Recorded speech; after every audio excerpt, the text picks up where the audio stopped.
you think that the square root of 50 plus the square root of 8 is the square root of 58? Well, if you do, that's wrong! And I'll tell you why. One of the biggest rules in math is that you can't just add square roots like this. But there is a way that we could simplify these square roots in order so that we can add them and get a final answer. And we could do that by finding each square root's perfect square factors.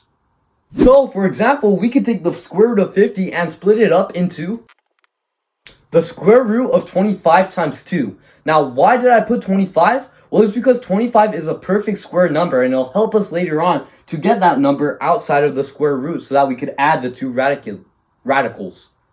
We can do the same for the square root of 8. We can split it up into the square root of 4 times 2. And again, I chose 4 because 4 is a perfect square number. Now, what I mean by perfect square number is that these two numbers, when they get square rooted, they give us a perfect whole number. So for example, the square root of 4 is just 2, and the square root of 25 is just 5.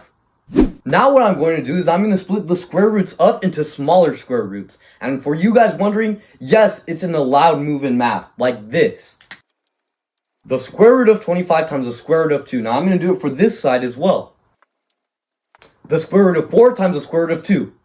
We know that the square root of 25 is 5, so we could rewrite it like this.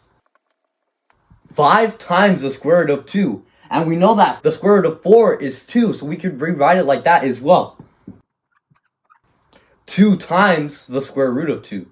Now we could add the radicals because we have the same radicals, the square root of 2 and the square root of 2. So now all we have to do is add the coefficients in front of them, 5 and 2. 5 plus 2 is 7, so this would just be 7 square root of 2.